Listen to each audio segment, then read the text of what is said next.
Muy buenas tardes, chicos. Sean todos y todas bienvenidos a esta su clase de ética y deontología. El día de hoy la clase se trata de las corrientes actuales del conocimiento. Como su nombre lo indica, son las corrientes más recientes que avalan la manera en que adquirimos el conocimiento en el presente. ¿Ok? En la época de los años 90 ya la psicología realizó un avance considerable. Si comparamos los estudios antes de los 90, podemos ver que la psicología todavía no había avanzado mucho y estaba apenas comenzando.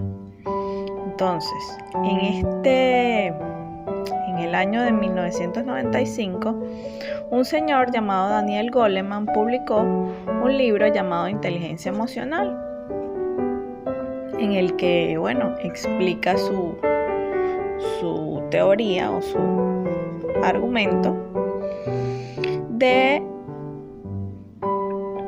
cómo considera la importancia de este tema, que es la inteligencia emocional. Él piensa que ésta se puede organizar en 5 capacidades: conocer las emociones y sentimientos propios, manejarlos, reconocerlos, crear la propia motivación y gestionar las relaciones.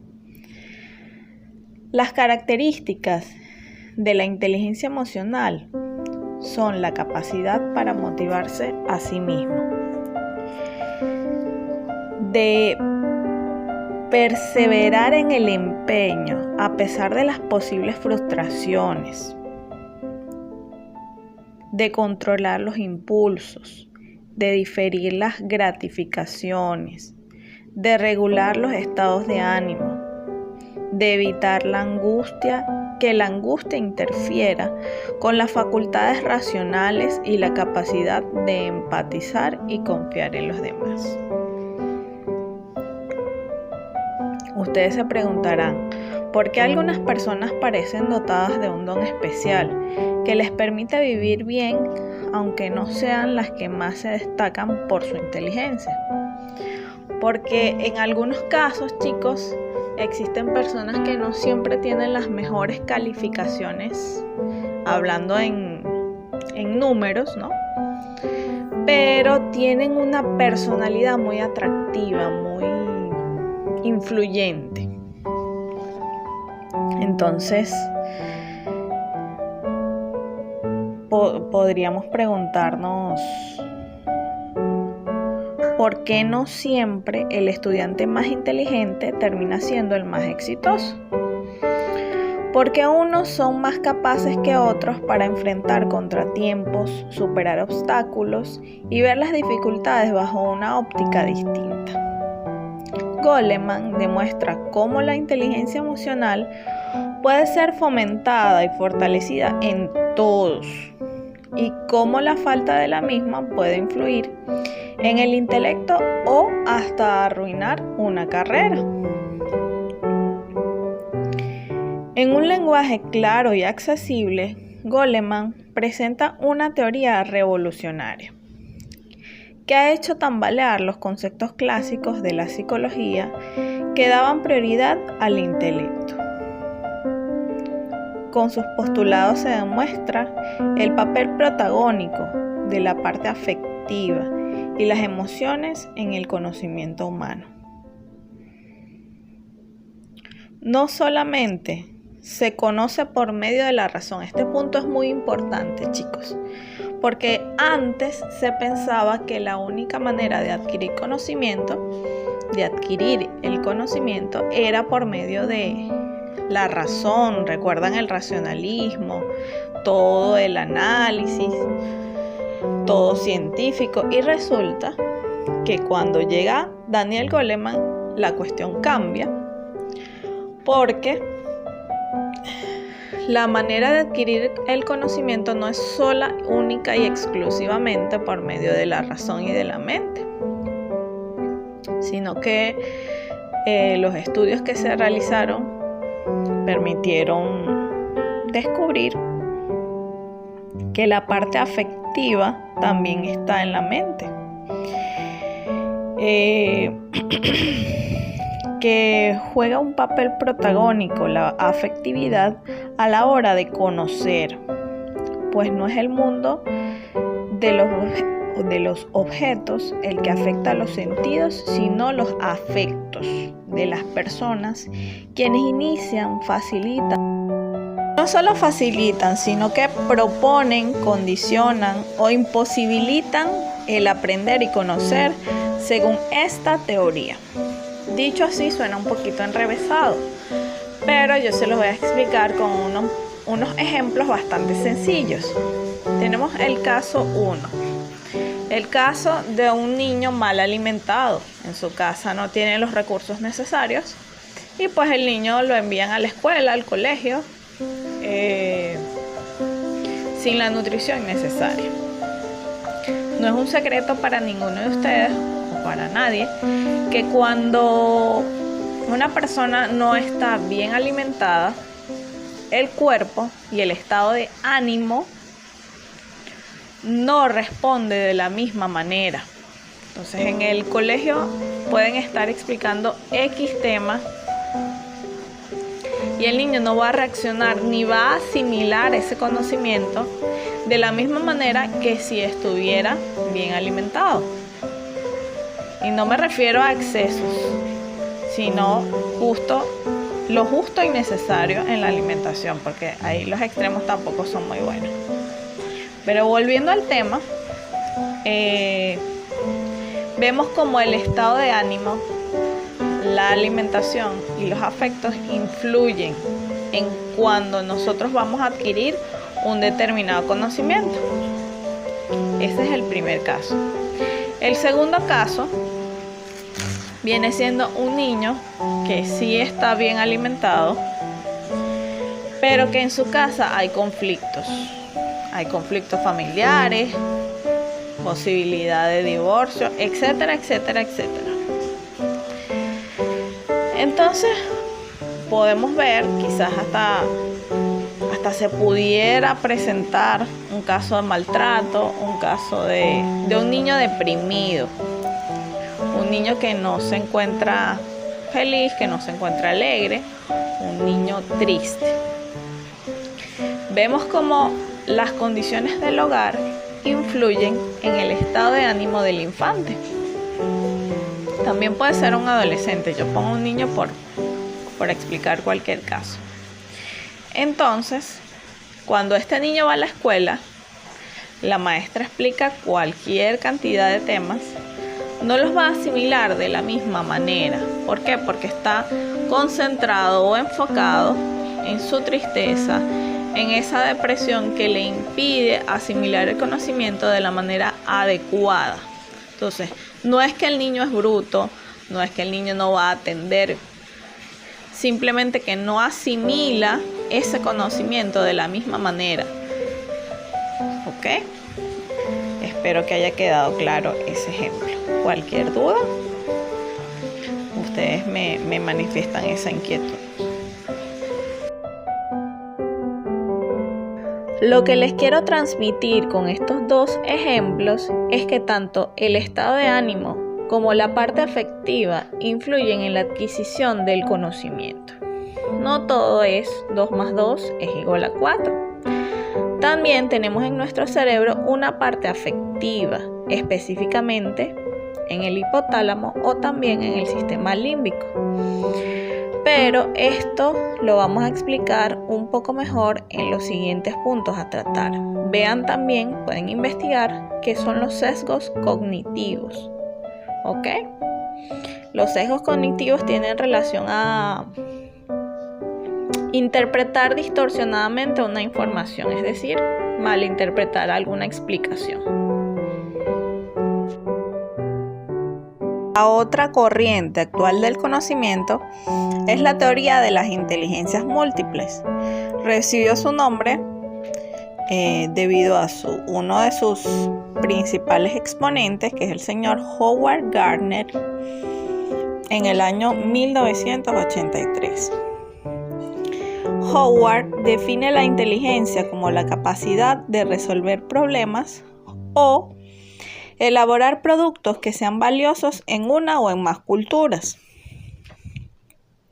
Definir la inteligencia como una capacidad la convierte en una destreza que se puede desarrollar. Gardner no niega el componente genético, pero sostiene que esas potencialidades se van a desarrollar de una o de otra manera dependiendo del medio ambiente, de las experiencias vividas, de la educación recibida, y debido a eso, según este modelo, todos los seres humanos están capacitados para el amplio desarrollo de su inteligencia, apoyados en sus capacidades y su motivación. Howard Gardner añade que así como muchos tipos de problemas que resolver, también hay muchos tipos de inteligencia. Hasta la fecha, él y su equipo de la Universidad de Harvard han identificado 8 tipos distintos que explicaré a continuación. La inteligencia lógico-matemática es la capacidad para usar los números de manera efectiva y razonar adecuadamente. Esta inteligencia incluye la sensibilidad a los esquemas y relaciones lógicas, las afirmaciones y las proposiciones. Sí, entonces, causa y efecto. Las funciones y las abstracciones, los tipos de procesos que se usan al servicio de esta inteligencia, incluyen la categorización, la clasificación, la inferencia, la generalización, el cálculo y la demostración de hipótesis.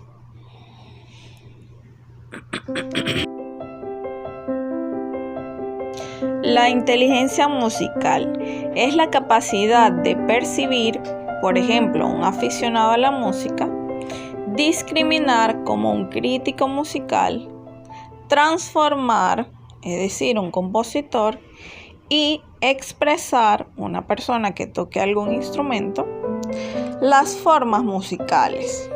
Esta inteligencia incluye la sensibilidad al ritmo, el tono, la melodía, el timbre o el color tonal de una pieza musical.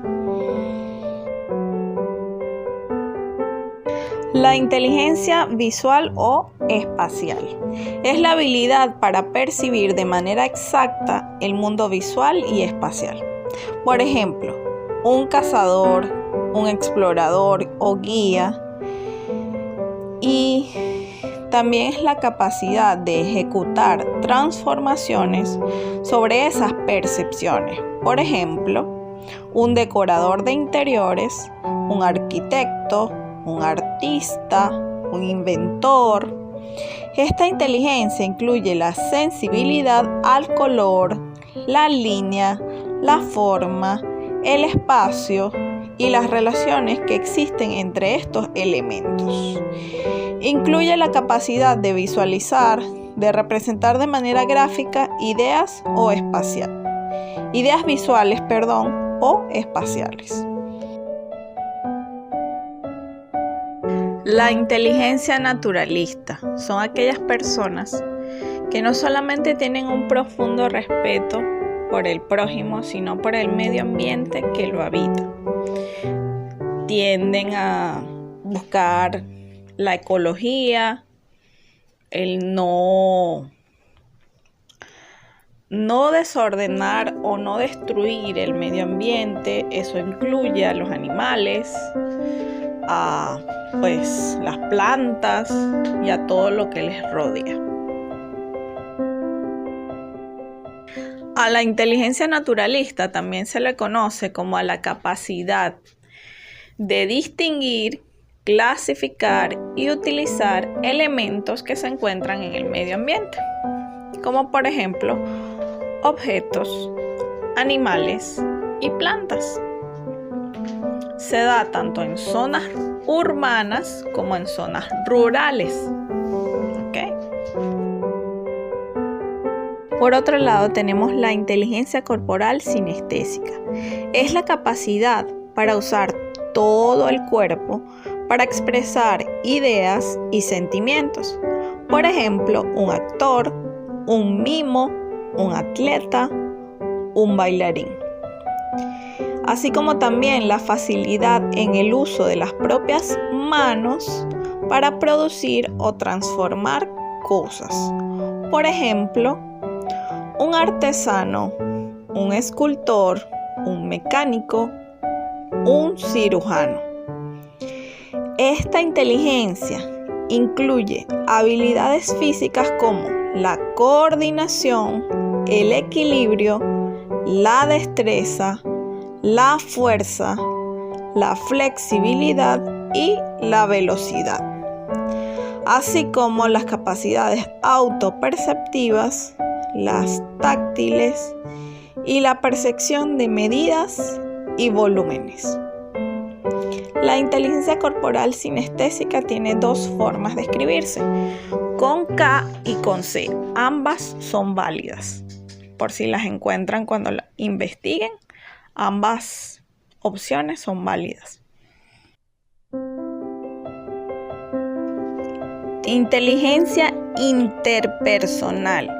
El prefijo inter tiene que ver con la palabra entre y personal, obviamente, se refiere a las personas. Entonces, es la capacidad de percibir y establecer distinciones en los estados de ánimo, las intenciones, las motivaciones y los sentimientos de otras personas. Esto puede incluir la sensibilidad a las expresiones faciales, la voz, los gestos, la capacidad para discriminar entre diferentes clases de señales interpersonales y la habilidad para responder de manera efectiva a estas señales en la práctica. Por ejemplo, influenciar a un grupo de personas a seguir una cierta línea de acción. La inteligencia intrapersonal es el conocimiento de sí mismo y la habilidad para adaptar las propias maneras de actuar a partir de ese conocimiento. Esta inteligencia incluye tener una imagen precisa de sí mismo, los propios poderes y limitaciones, tener conciencia de los estados de ánimo interiores, las intenciones, las motivaciones, los temperamentos y los deseos, además de la capacidad para la autodisciplina, la autocomprensión y la autoestima. Y por último, tenemos la inteligencia lingüística. Es la capacidad para usar las palabras de manera efectiva, sea en forma oral o sea de manera escrita. Esta inteligencia incluye la habilidad para manipular la sintaxis o significados del lenguaje o usos prácticos del lenguaje. Algunos usos incluyen la retórica, es decir, usar el lenguaje para convencer a otros de tomar un determinado curso de acción. La mnemotécnica, es decir, usar el lenguaje para recordar información. La explicación, es decir, usar el lenguaje para informar. Y por último, el metalenguaje, es decir, usar el lenguaje para hablar, valga la redundancia, del lenguaje mismo.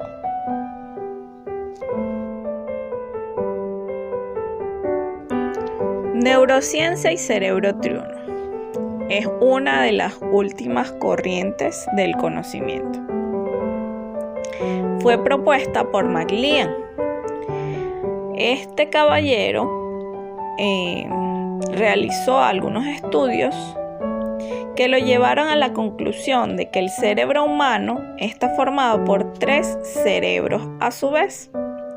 Estos serían, en primer lugar, el cerebro reptiliano, en segundo lugar, el sistema límbico y en tercer lugar, la neocorteza. Cada una de estas áreas del cerebro ejerce diferentes funciones que, en última instancia, son responsables por la conducta humana. Y ustedes se preguntarán, bueno, ¿qué tiene que ver todo esto de las inteligencias múltiples, la inteligencia emocional, la neurociencia y el cerebro triuno con la ética? Si nos vamos a clases anteriores, recordemos la definición de ética, que es una disciplina de la filosofía que estudia el comportamiento humano y su relación con las nociones del bien y del mal, los preceptos morales, el deber, el bienestar común y la felicidad. Entonces, yo les acabo de decir que en la teoría del cerebro triuno, cada una de las áreas del cerebro ejerce diferentes funciones que en última instancia son responsables por la conducta humana. Entonces, allí tienen la respuesta. Estudiamos todas estas teorías que tienen que ver también con los aportes de la psicología y hasta con la biología, pues, porque estudian también en el cerebro, que es una parte del cuerpo humano, entre otras cosas. Entonces, todo esto tiene que ver con la conducta del ser humano, porque nosotros somos seres humanos complejos. Entonces, todo esto de la biología, la psicología y las teorías que hemos visto anteriormente se han relacionado con la ética, porque es lo que nos hace tener una conducta u otra para obrar de manera correcta o incorrecta, para ser infelices o felices, para hacer las cosas de acorde al deber ser,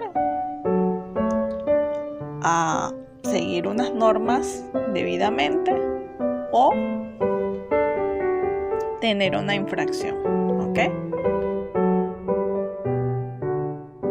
Y bueno, continuando con la explicación de la teoría del cerebro triuno, procedo a definir el cerebro reptiliano.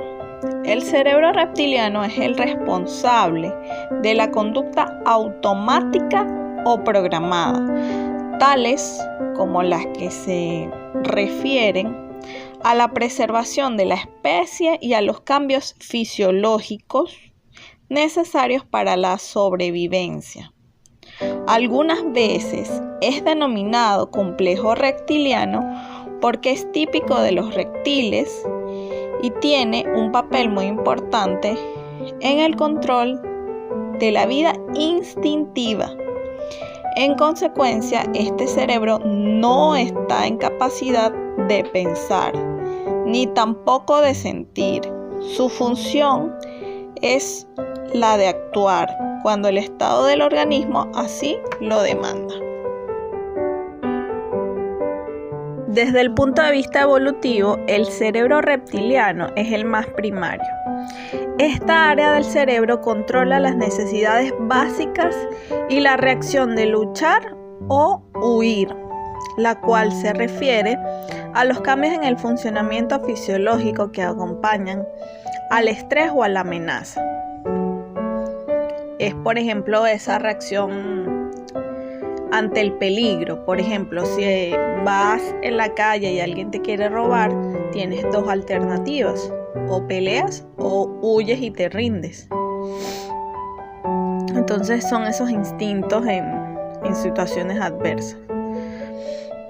Continuando, el complejo reptiliano en los seres humanos incluye conductas que se asemejan a los rituales animales, como el anidarse o aparearse. La conducta animal está en gran medida controlada por esta área del cerebro. Se trata de un tipo de conducta instintiva, programada y poderosa. por lo tanto es muy resistente al cambio. En este cerebro se procesan las experiencias primarias no verbales de aceptación o rechazo. Aquí se organizan y procesan las funciones que tienen que ver con el hacer y el actuar, lo que incluye las rutinas, los valores, los hábitos, la territorialidad, el espacio vital, el condicionamiento, las adicciones, los rituales, ritmos, imitaciones, inhibiciones y seguridad. En resumen, este cerebro se caracteriza por la acción.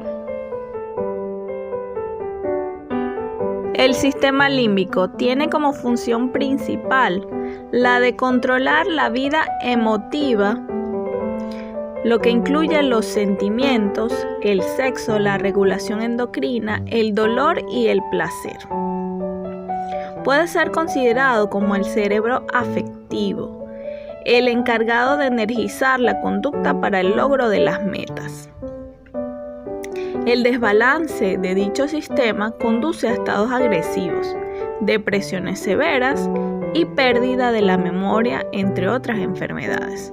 La investigación en esta área parece apoyar la noción de que toda la información que penetra al organismo es supervisada y controlada por el sistema límbico, lo cual constituye una función vital para la sobrevivencia. La neocorteza está conformada por los dos hemisferios, en donde se llevan a efecto los procesos intelectuales superiores. De allí que la neocorteza se le identifique también como el cerebro que rige la vida intelectual. La neocorteza se convierte en el foco principal de atención en las lecciones que requieren generación o resolución de problemas, análisis y síntesis de información, del uso del razonamiento analógico y del pensamiento crítico y creativo.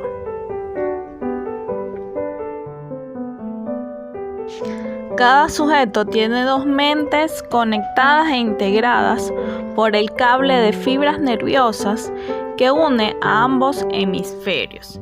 Ningún hemisferio es más importante que el otro. Para poder realizar cualquier tarea, se necesita usar los dos hemisferios, especialmente si es una tarea complicada. Lo que se busca siempre es el equilibrio. Este se da como resultado de conciliar polaridades y no tratando de eliminar una de ellas. Cada hemisferio cerebral tiene un estilo de procesamiento de la información que recibe.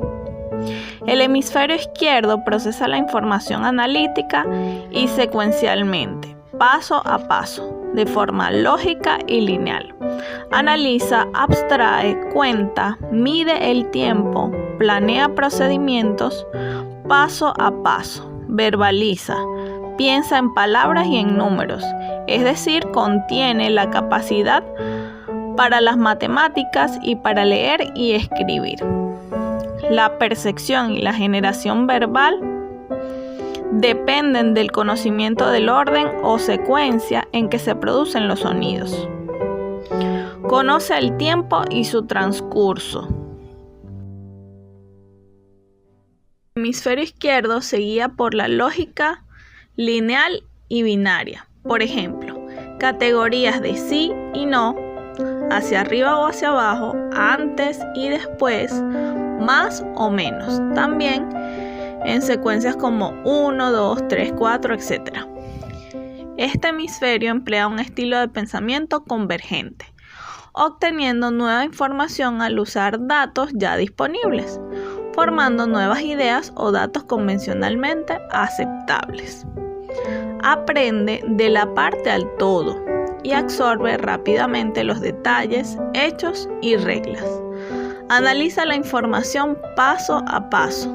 Quiere entender los componentes uno por uno. El hemisferio derecho, por otro lado, Está especializado en la percepción global, sintetizando la información que le llega. Con él se comprenden las cosas en el espacio y cómo se combinan las partes para formar el todo. Gracias al hemisferio derecho se entienden las metáforas, se sueña y se crean nuevas combinaciones de ideas. Es el experto en el proceso simultáneo o proceso en paralelo, es decir, no pasa de una característica a otra, sino que busca pautas. Procesa la información de manera global, partiendo del todo para entender las distintas partes que componen ese todo. Es el hemisferio holístico e intuitivo en vez de lógico. Piensa en imágenes y sentimientos. Tiene capacidad imaginativa y fantástica, espacial y perceptiva. Este hemisferio se interesa por las relaciones. Este método de procesar tiene plena eficiencia para la mayoría de las tareas visuales y espaciales, para reconocer melodías musicales, puesto que estas tareas requieren que la mente construya una sensación del todo al percibir una pauta en estímulos visuales y auditivos.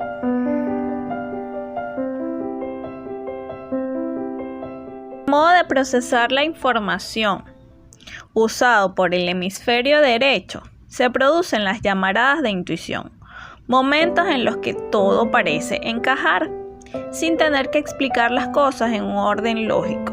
Cuando esto ocurre, se suele exclamar espontáneamente: "Ya lo tengo", o ahora sí lo veo todo claro. El ejemplo clásico de este tipo de exclamación es el exultante eureka, que significa "lo encontré". Se le atribuye a Arquímedes según la historia. Arquímedes experimentó una súbita iluminación mientras se bañaba que le permitió formular su principio de usar el peso del agua desplazada para deducir el peso de un objeto sólido sumergido. Este hemisferio emplea un estilo de pensamiento divergente, creando una variedad y cantidad de ideas nuevas más allá de los patrones convencionales. Aprende del todo a la parte. Para entender las partes necesita partir de la imagen global. No analiza la información, la sintetiza. Es relacional. No le preocupan las partes en sí, sino saber cómo encajan y se relacionan unas partes con otras.